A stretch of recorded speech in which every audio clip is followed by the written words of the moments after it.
Барлықтарыңа сәлем достар. 2016 жылы шыққан комедия боевик жанрындағы ақш фильміне қысқаша шолу жасаймыз. Джо Хардинг есімді егде тартқан кісі банкке келеді. Банкке келу себебі поштасына сары түсті хат келген. Менеджер бұның қарыз екенін айтса, қарт кісі неліктен ипотеканың бағасы 3 есе жоғары көтерілгенін сұрады. Бұндай жаңалықты менеджер ескерткенін айтты. Бұған пенсионер ашуланады. Ол өз қызы және немересімен бірге тұрады. Үйді тартып алса, қайтпек керек деген сұрағына банкирдің жауабы ставканың көтерілу мүмкіндігі шамалы екенін айтты. Дәл сол кезде банкке қарулы тонаушылар басып кірді. Ғимарат ішінде оқ жаудырып, кассиршіден басқа бәріне арқасымен жатып, мысық позасында тұруын талап етті. Барлығы да солай жасады. Нұсқауларды орындай отыра, әлгі менеджер, яғни осы банктың иесі қайғырады. Бұны көрген бір қарақшы одан үндемеуін талап етеді. Пенсионер Джоға жасына сай отыруына рұқсат береді. Джоны қаржылай қиындық мәселесіне байланысты оған тиіспей. Қоғамның басты міндеті үлкен аға буынға қолдау көрсету дей бергенде, Джо қарақшының мойнындағы татуировкасын көзі шалып қалады. Қорқытып, үркітіп, банкирдің әмиянын алып кетеді. Банкир қатты қорыққан соншалық ішкі дәретін жіберіп қойыпты. Қарақшылар ақшаны алып, оқиға орнынан тайып тұрды. Кейінірек Джо ПВР агентіне болған оқиғаға байланысты куәлік береді. Татуировканы суреттей келе, егер қандай да бір тату солон дәл осындай сала алатын болса, яғни қылмыскерді оңай табуға болады. Ұсынысын жеткізсе де ПВР агенті Джоның ойын дұрыс бағаламады. Көлік ішінде әлгі қызы Рейчел мен немересі Бруклинмен бірге келе жатыр. Бруклин атасының осындай оқиғада болғанына таңғалып, одан қайта-қайта сұрады. Әдеттегідей негатив ойында қалды. Кешкісін ПВР Джонның ойын бақ өкілдеріне дәлме-дәл айтып, татуировканы сала алатын кеңселерді білетін адамдар болса хабарласуын сұрады. Ертесіне Джонның екі қарт досы Уилли Дэвиспен және Альберт Гарднермен банктегі болған оқиғаны талқылау үстінде. Бір кездері осы үшеуі де зауытта жұмыс істеген. Ақыры зейнетақы қоры жайлы хабар келіп түсті. Көптен күткен жиналыс басталды. Зауыттың хатшысы зауыт Вьетнамға көшіп бара жатыр. Біз сіздерге уәде етілген зейнетақы жиналымын бере алмаймыз дегенде барша қауым наразылығын білдірді. 40 жыл бойы еңбек еткен қарт. Тем нет совести, Дональд. 30 лет тяжелого труда. Для вас ничто, ублюдки. Үйге оралғанда Джо банктен сары емес қызыл хат келгенін көрді. Дәл бір айдан соң банктың меншігіне өтеді. Яғни осы үйі бір айдан соң банктың меншігіне өтеді.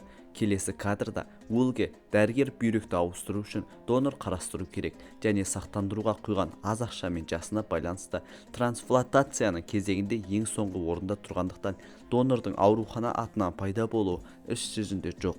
Уиллға барынша донорды туыстары мен достары арасынан табуға болатынын айтады. Бірақ немересімен сөйлесу барысында өзінің ауруы жайлы сыр білдірмейді. Уилли қызы мен немересін жылына бір-ақ рет кездесетін. Бұл кезде Альберт жас жігітке саксофонда ойнауды үйретуде, бірақ жігіттің қолынан келер емес. Қарт болғандықтан Альберт жігіттің ебедейсіздігін кешіре алмай, ашумен өзін де аспапты да қинамауын сұрады. Шәкіртінің үйінен шыққаннан кейін баланың әжесімен Эннимен сөйлеседі. Джо немересімен мектептен күтіп алады.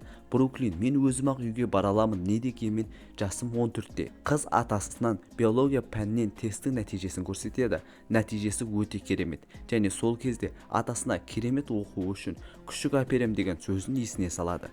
Уиллдің туған күнінде аталар немересінің суреті салынған сағатты сыйлайды. Уилли оны дереу тағып алады. Дастарханның үстінде банк тонау идеясын Джо ұсынды. Екі досы күлкіге қарық болып, Альберт жап-жаңа суперкар Феррари аламын десе, Уилли мені Никс құрамасына шақыртып жатыр деп мазақтаумен болады. Джо қызыл хатты көрсетіп, 30 күннен соң менің үйімді тартып алады. Банк елді құртып жатыр. Біз бар болғаны өзімізге керегін аламыз және де қарттықты жақсы өткіземіз. Ал ұсталып қалған жағдайда 4 мезгіл тамақ, жатын орын, жылы төсек. Қазіргеге қарағанда жағдайымыз әлде қайда жақсы болады дей келе, олардың ұсталмайтынына сенімді және де оларды көндіруме болады. Бардағы барлық қарт адамдар орнынан тұрып Уиллиді туған күнімен құттықтауда. Мерекеден кейін Уиллидің қоңырау шалуымен Джоға банк идеясына қосылатындығын жеткізеді. Ал Альберт қыңырлықпен алғашында келіспесе де, ақыры келісуіне тура келді. Жаттығу ретінде Джо мен Уилли кішігірім дүкенді тонап көрмекші. Альбертке көлікке қалуын сұрап өздері аттанады. бірақ Альберт қызықтан қалмай соңдарынан ілеседі. Альберт дүкенде Эннимен кездейсоқ көрісіп қалады. Энни оған азық-түлік таңдауына көмектесіп, қасынан шықпай қояды. Бұл кезде Джо мен Уилли күзетшінің назарына түседі. Ақыры дүкеннен абайлап шығып, көлікке отырайын десе, Альберт көрінбейді. Екеуі не істерін білмей дағдарып, ақыры Джо инвалидтік арбаны ұрлап, Уиллиге отыруға шақырады. Ол келіспеді. Күзетші ысқырып тоқтауын сұрағанда, екеуі қаша түсті. Қашып құтылуға тырысқанымен олар ұсталып қалады. Альберт мүмкіндікті жібермей қаша жөнеледі. Сонда да еш нәрсе ұрламаса да, артынан күзетші жетіп келіп, оны тұтқындауға алады. Үш ақсақалды сыйлаған дүкен иесі оларды бір жолға кешірді. Тіпті азық-түлік сатып алу үшін жеңілдетілген купон берді. Тағы да ұрлауға тырыссаңыздар, Құдай үшін менің дүкеніме емес деп, оларды босатып жібере салады. Далада Альберт қатты ашуланды. Достарын көлікке отыруына тыйым салып, жолы болмағыш ұрлағыштар деп кетіп қалды. Джо бізге кәсіби тонаушылардың көмегі керек дей келе, өзінің қызының ажырасқан күйеуіне келеді. Бұл жігіт есірткімен айналысады. Әйтеуір осы да сондай бандитпен танысы бар шығар деген оймен өз қолқасын салады. Бұл уақытта Альберт Эннимен кездесіп қалады. Екеуінің әңгімесі қыза келе, Энни жігіттің ойын қыздыра кетеді. Әйел ақыры өз дегеніне жетіп, астан кейін бірге түнді өткізеді. Таңертең Альберт асханаға керемет көңіл күймен келеді. Сонда да тонауға қатысу ойын аса қатты қолдай қоймады. Уилли газеттен жаңалықтарды оқиды. Зейнетақы жинақтарының Джоның үйін тартып алмақшы болған банк ипотеканы төлеу үшін алмақшы. Осы үшеуі де банктың қызметін жылдар бойы қолдануда. Бірақ қазір банктері оларды тонап жатқаны анықталды. Осыдан кейін Альберт тәуекелге бел буып тонауға қатыспақшы.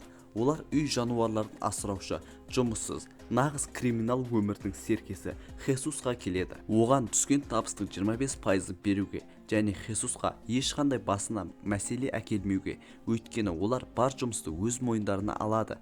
Хесус осындай қылмыс үшін өмір бойы бас бостандығынан айырылатынын жайлы айтады. Джо жоғалтатын ештеңем жоқ деп қарсы болып, жақын арада үйімнен айырылам және банк зейнетақы жиналымды тонауда деген сөзі Хесусқа ерекше әсер етті. Ақыры өзінің тәжірибесімен бөлісуге дайын екенін жеткізді. Үш дос банктен қанша ақша алу керектігін талқылап жатыр. Джо біздің зейнетақымызды толық қайтарып, егер одан да көп алсақ, қалғанын қайырымдылыққа беруге келісті. Хесустың көмегімен олар тонау жоспарын жасайды. Камералар бөлмелердің толық сызбасын жасап, қарт болып көрінбеу үшін спортпен айналысып, тіпті оқ ату дайындығына да барады. Дайындығын пысықтағанда Хесус біреуді оқ атып өлтіру ең үлкен қателік дей келе, оларға батыра беріп, егер де милиция келсе, дереу қарсыласпай берілуге келіседі. Тонау болатын күні Джо күйеу баласын әкеліп, оған таңғы асты дұрыс дайындауды үйретеді. Бруклин қатты таңғалды әкесінің бұл қылығына.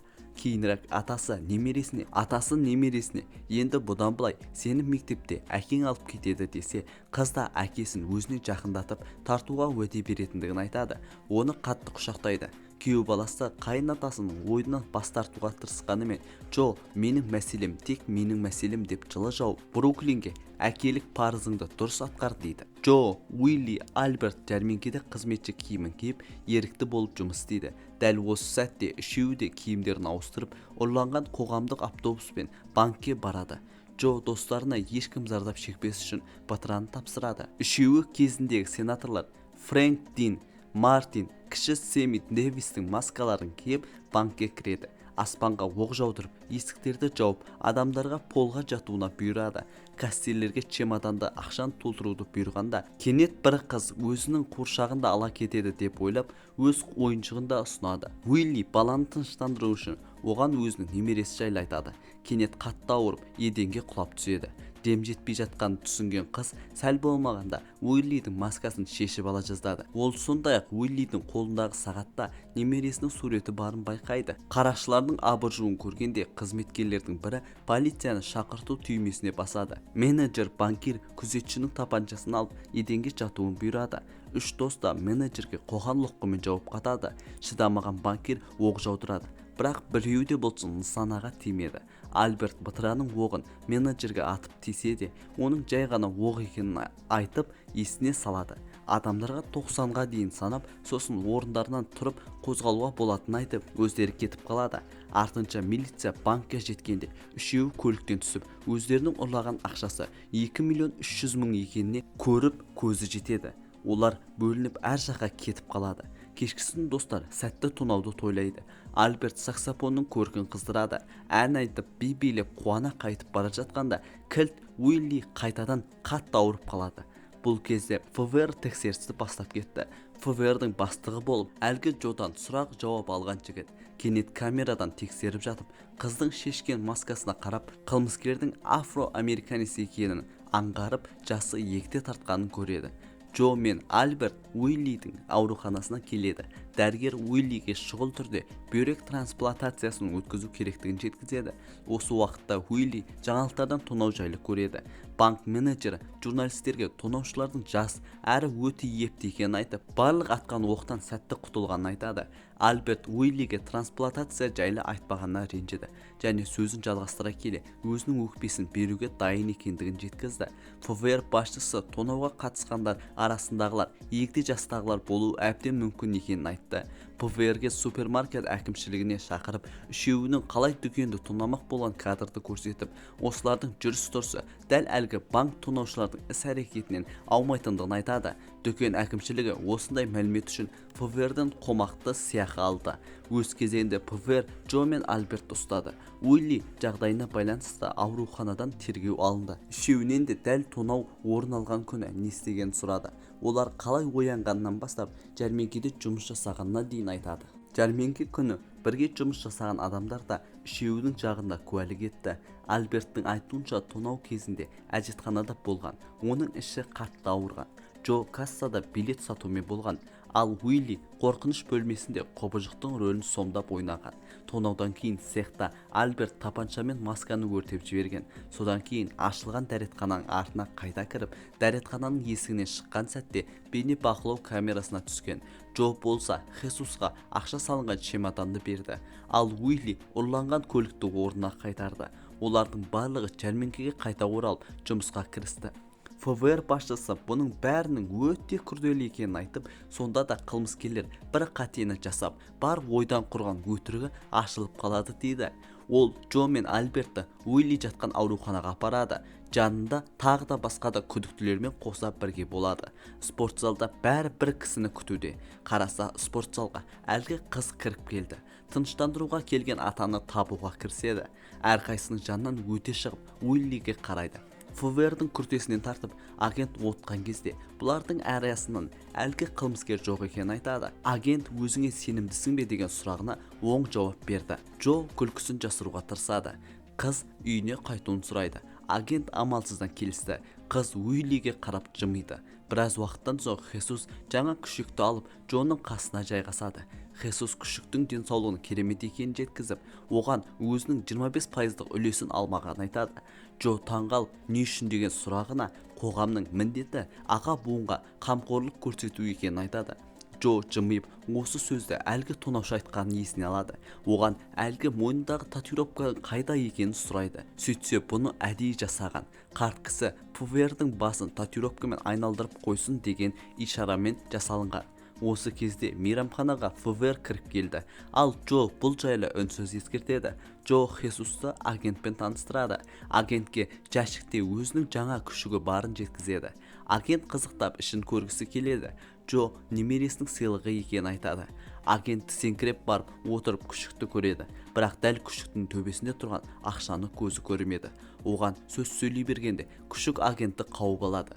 Джо немересін сабақтан келгенше тосын сыйды апарып қою қажет екенін айтып жылжиды және даяршыға үлкен көлемде қызмет үшін ақша қалдырып кетеді. Достар өздері құсаған қарттарға өмірінің соңына дейін жететін үлкен көлемдегі ақшаны жәшік арқылы беріп жібереді. Бұл уақытта Альберт Уиллиге донор болып өз бүйрегін береді. Бруклин күшікпен асыр салып ойнауда. Джо болса өмірде кемі 1-2 нағыз адал дос табуға болатындығын айтады. Достар Альберттің үйлену тойына қатысты. Тойда барлық кино кейіпкерлері қатысып, ұлан-асыр той болды. Бруклин мен әкесі бір-біріне жақындай бастаған секілді. Тойдан кейін 3 дос бір-біріне қарап мәз болысты. Осымен кино аяқталды. Қош сау болыңыздар.